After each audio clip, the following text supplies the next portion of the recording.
Salut à tous, bienvenue sur CryptoCoin, votre dose quotidienne de crypto et d'adrénaline. Et aujourd'hui, on va faire un point rapide, petite analyse technique sur le marché crypto dans sa globalité, principalement sur Bitcoin, parce qu'effectivement, donc, on pensait qu'on avait touché le point bas et il semblerait que ce ne soit pas le cas.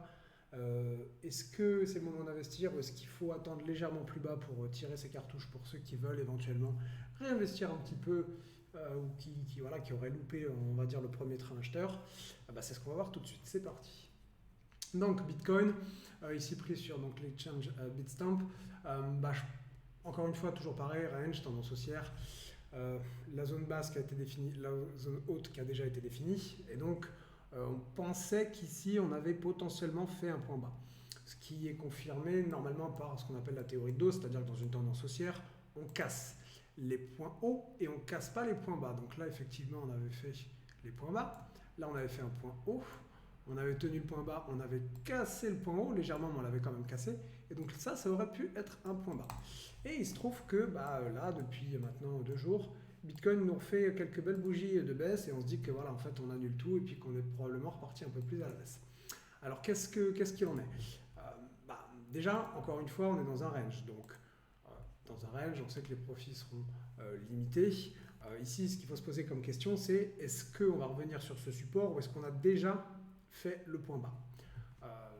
C'est une bonne question, on ne peut jamais réellement savoir. Donc pour ceux qui voudraient rentrer sur le marché crypto maintenant, il y a différentes manières de faire. Soit effectivement, vous achetez maintenant en vous disant qu'on avait déjà fait le point bas et puis que ça va remonter, et éventuellement vous mettez 50% de la somme que vous voulez mettre maintenant, et si jamais le marché remonte, vous mettrez 50% restant plus haut, ce qui fait que ça vous donnera un prix moyen à peu près ici, ce qui sera un prix moyen relativement correct dans un range. Je rappelle quand même que vous aurez quand même payé la zone basse. La deuxième solution, c'est qu'effectivement Bitcoin continue d'enfoncer et à ce moment-là, les 50% restants, vous les mettrez sur le support. Et donc là, ça vous ferait un point médian, un average price comme on dit, qui serait un petit peu plus bas. Pourquoi est-ce que je pense que ça peut être intéressant d'investir maintenant et pas d'attendre plus bas? Parce qu'encore une fois, on ne sait pas. Moi, j'aime bien le fait qu'on ait cassé plus haut et qu'on va potentiellement tenir ce point bas. Donc on n'est pas sûr déjà, premièrement, qu'on retourne sur le support. Ça, c'est le premier point. Le deuxième point, c'est qu'encore une fois, on est dans un range, et dans un range, les supports et les résistances, même si là c'est assez propre, on avait vraiment bien tenu la zone basse, là on avait à peine cassé le plus haut. Le marché peut faire un peu ce qu'il veut. Si ici il veut se retourner ou s'il veut se retourner au milieu du range, voilà, on ne sait pas. Si là pour X ou Y raison le marché se retourne complètement brutalement et remonte, vous risquez de louper le frein. Donc effectivement, ça peut être intéressant de mettre 10, 20, peut-être 50% de la somme que vous voulez mettre maintenant. Pour être tout à fait franc, je pensais qu'on avait éventuellement fait le point bas, mais vu la structure, la bougie qu'ils nous ont faite, là la bougie donc d'hier, j'ai tendance à penser qu'on va retourner sur le support. Évidemment, tout ça reste théorique, on ne peut jamais être sûr, mais on va regarder au volume. Je pense qu'on va y aller. Il n'y a pas beaucoup de volume en dessous, c'est-à-dire que l'essentiel du volume a été sur le range, et comme vous pouvez le voir ici, on a cette zone ici de volume qui, à mon avis, a catalysé les prix. On a essayé d'en sortir ici et boum, ça nous ramène sur la zone de volume. J'ai tendance à penser qu'on va revenir effectivement un petit peu plus bas. En revanche, je ne pense pas qu'on aille forcément casser parce qu'il n'y a pas de volume en bas. Tout le volume effectivement a été était soit plus bas donc dans la zone donc, de période 2018, 2019, 2020 comme vous pouvez le voir ici, soit dans le range. Mais la zone, si vous voulez, des breakouts des 20K qui était ici, vous voyez qu'entre ici et grosso modo ici, on y allait one shot, c'est-à-dire que voilà, il y a vraiment eu une aspiration haussière, il n'y a pas eu vraiment énormément de transactions, tout le monde avait acheté, il n'y avait plus de vendeurs, ça a explosé, et donc il n'y a pas beaucoup de liquidité ici. Ce qui m'invite à penser que si jamais, et encore une fois c'est théorique, on revient sur le support donc weekly ou daily, là je vous le mets en daily, je pense que les prix s'arrêteront ici, c'est-à-dire que voilà, on risque de revenir potentiellement ici, ranger un petit peu, mais je pense qu'ici il y aura une réactivation haussière.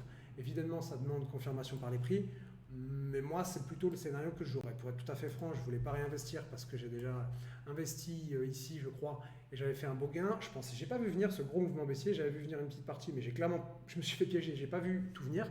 C'est pas grave, je subis une partie de la baisse, aucun problème. En revanche, ici, j'étais un peu sceptique pour investir. Clairement, si jamais le marché revient sur le support, j'hésiterai pas à remettre une cartouche ici à repayer.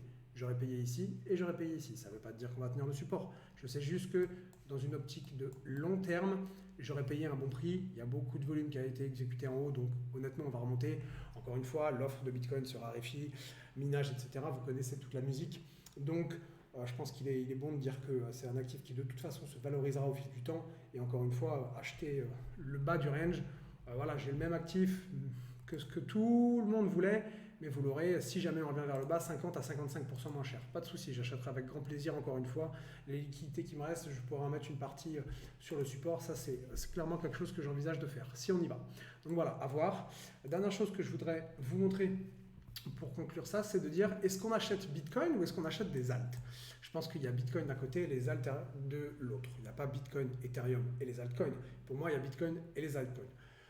Ethereum en fait partie et j'expliquerai pourquoi dans une prochaine vidéo.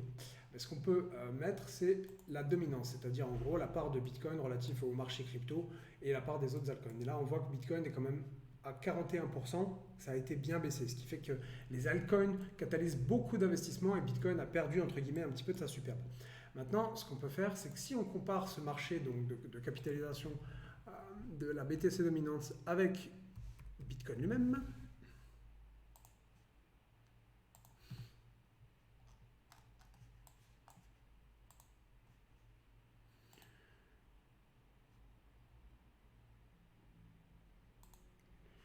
on s'aperçoit assez rapidement que la décorrélation a eu lieu à peu près, grosso modo, ici. D'accord? Donc vous avez la dominance qui est en bleu et vous avez Bitcoin qui est en orange. Donc Bitcoin a cassé son range ici des 20K, c'était à peu près par ici. Et donc il s'était envolé. Et sur la première conso qu'il a eu, vous avez des investisseurs qui se sont dit ok, là Bitcoin a déjà bien performé. Depuis le breakout ici, il a déjà fait une belle vague haussière, on corrige. Ici, on va plutôt switcher un peu une partie du portefeuille et on va acheter des alts. Ce qui fait qu'on a désinvesti un petit peu sur Bitcoin, légèrement, mais c'est surtout les alts qui ont catalysé des investissements. Et donc, on voit que la dominance de Bitcoin à partir de là s'est complètement écroulée. Là, étant donné que cette dominance est quand même relativement basse, j'ai tendance à penser que payer Bitcoin maintenant ne serait pas forcément une erreur pour différentes raisons. Mais parce que voilà, on est sur du 40%, ce qui est quand même relativement bas. On voit qu'on a fait un support. Étant donné que Bitcoin, en termes de dominance, s'est bien fait démonter la gueule récemment, je me dis, est-ce qu'il va encore prendre une cartouche baissière pour aller plus bas? Non, j'ai tendance à penser qu'ici, la dominance est probablement au plus bas et que si Bitcoin était amené à remonter, la dominance va remonter avec, ce qui veut dire que c'est Bitcoin qui performerait potentiellement mieux que les altcoins. Évidemment, toute proportion gardée, vous trouverez toujours des shitcoins ou des alts qui feront beaucoup plus que Bitcoin. Mais étant donné que la dominance est basse, je pense que là, catalyser vos investissements sur Bitcoin plutôt que sur les alts me paraît être bien. Effectivement, avec une dominance qui était en haut, qui était quand même très conséquente, on pouvait diversifier le portefeuille. Bitcoin avait déjà donné une bonne partie des gains qu'il devait donner. Là, avec cette bonne cartouche baissière, je pense qu'il serait intelligent d'investir plutôt sur Bitcoin que sur les alts, voire éventuellement, si vous voulez, mettre une petite partie dans Bitcoin, une partie dans les alts, répartir à 50-50. Mais voilà, oubliez pas dire, ok, on va payer Ethereum, Solana, ADA, ce que vous voulez, en oubliant Bitcoin, dans la mesure où, encore une fois, cette dominance est en basse, j'ai tendance à penser qu'elle va remonter. Elle a déjà bien baissé, donc je ne m'attends pas à une baisse supplémentaire. Je peux me tromper, mais je ne pense pas.